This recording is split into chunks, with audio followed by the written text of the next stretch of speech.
Hi everybody, it is 8:21. It is Sunday, May 17th, and I want to share a vision with you. This is about little Pascal. He's 3 years old. We're shown a lot of a town. I think it was a town, but more like a small village spread out amongst each other. I saw little baby Pascal, who's only 3. Was shown a stone fire area that was like real small, or a round layer of rocks light in color. I saw a very thin, these rocks kind of looked kind of broke down. They weren't like, they were kind of messy, but there was some more on the left side and more on the right side. And then there was like a little spot in the middle of them where this metal branding looking thing was laying. Okay.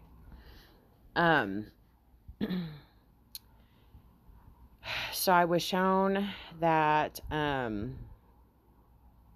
I saw a very thin, what looked like a branding iron, and saw little Pascal tied up sitting to the left of that rock formation. He was either tied up or he was sitting there. He looked in distress, all right? And then I knew he was going to brand that child. Let's not forget precious visions where I was shown miners being flown in a private airplane into a private hangar to be,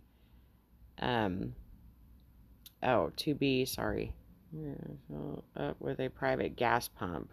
All right, they had like a private gas pump in there. The hangar had an old car on the opposite side of the gas pump and where the plane was parked. This thing was so small. Now, it was like a brown barn.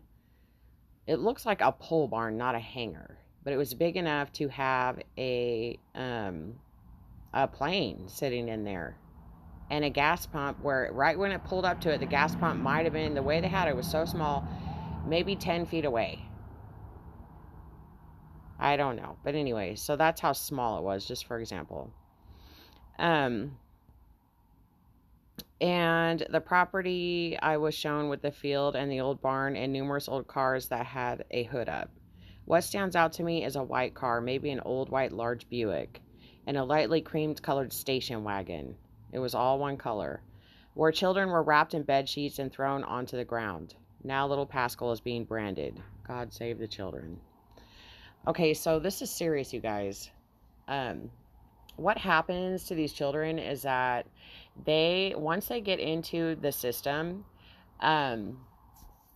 because I advocate for children, okay? I'm a child advocate, and it's against child sex trafficking. When they get into the system, however they do, unless you have an O.J. Simpson team, you know how to continuously be in there doing paperwork, filing against them, unless you grab your ankles and bend over and show them, your CPS tattoo and that you're a part of their crew.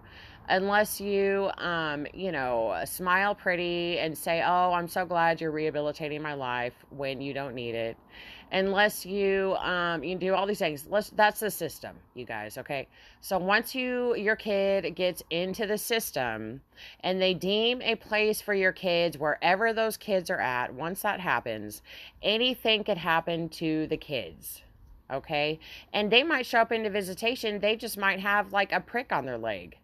And you're like, what the heck is that? Oh, they're saying it's a rash? No, that's because they sedated the child, all right? And then they want to blame the parents. That's because that's not a bee sting. That's because that's a needle mark, all right?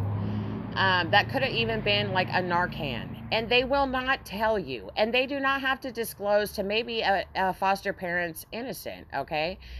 Maybe the kids got trafficked around the county that day going to a wedding or something like that. And the foster parents are like, ooh, look, we're popular. We got all these people wanting to hang up on our foster kids. Whoopie do.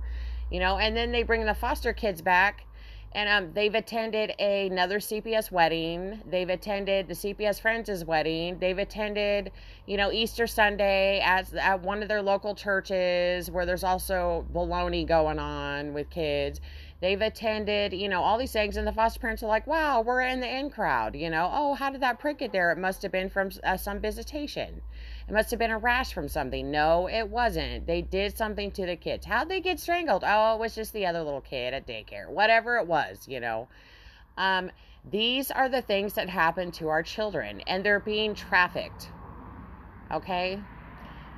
If you look at the statistics on a lot of the groups, I've joined a lot of groups, and if you look at the statistics of how many children actually get back to biological parents as they go through the things that they're supposed to go through, it is very minimal. It is very minimal. Even parents going in and filing different paperwork, filing appeals, filing, lawsuits, filing this, whatever. If you have a judge that sits in that chamber that decides that all foster parents and everybody's good and wonderful and they're very legalistic, and you might even get a religious one. But I'm telling you right now, it doesn't matter if you're religious. It doesn't matter.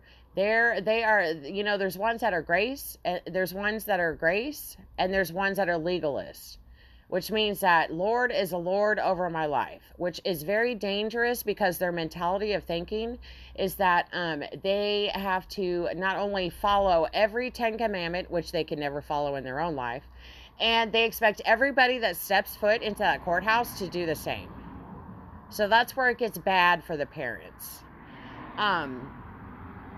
They will listen to everything a CPS worker tells them, pees down their back and tells them it's raining.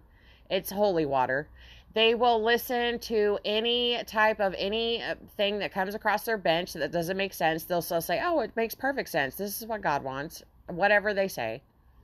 They will not contest. They're like one of those legalists that believe that if they believe that one of their panels has a cartel family, they will rebuke that from their mind, because that is not, it's not, what's the word for it? Like proper society thinking or something. They're massively legalist, and God will be telling them when they go home to pray and they lay their heads on their pillows at night that, what is happening in their courtroom is terribly wrong. And they will not pay attention to it because it's called legalism. It's called Lord of my life. It's called legalism.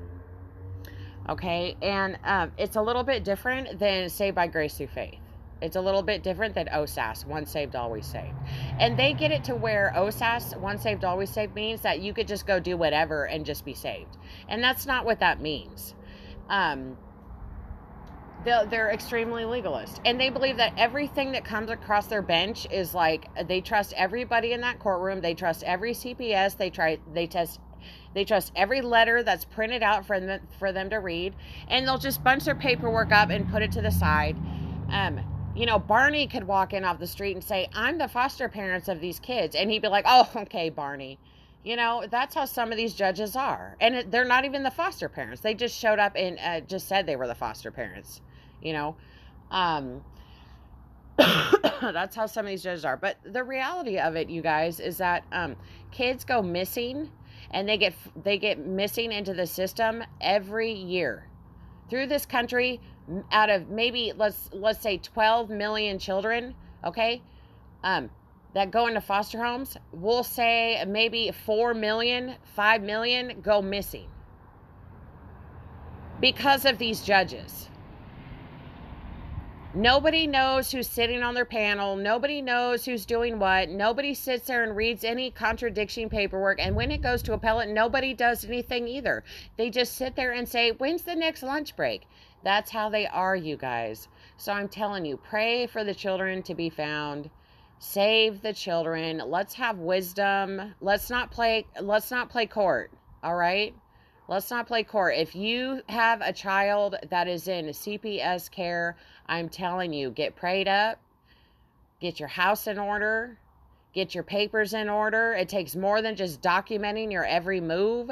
You got to call these people out. When you get in that courtroom, you don't be scared to say, if someone says, well, why did you stand in between at a visit? Why did you do that? You speak boldly and you say, because that CPS worker or that person was giving my kid the evil eye. And I didn't like that.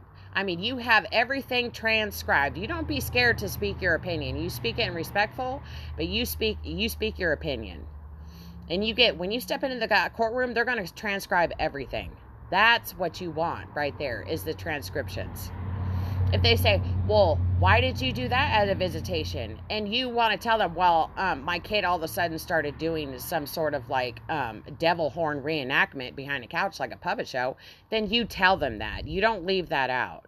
because there's people that notice things about their kids during visitation, and then they get up there on the stand and they don't have it, so they don't say it, so it's not transcribed. They sit there and they kiss butts, and those people that are having their butts kissed, they don't care about your kids.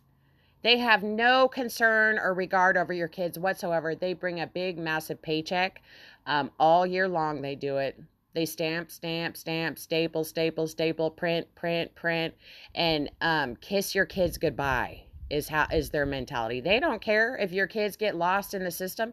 They have no idea what's going on, you guys, and they don't care. So pray for the children, and let's bring an awareness to what's going on. Let's bring an awareness to these CPS workers. I've heard all over these groups what these people do. They are an abomination, you guys. They are CPS workers are the most wicked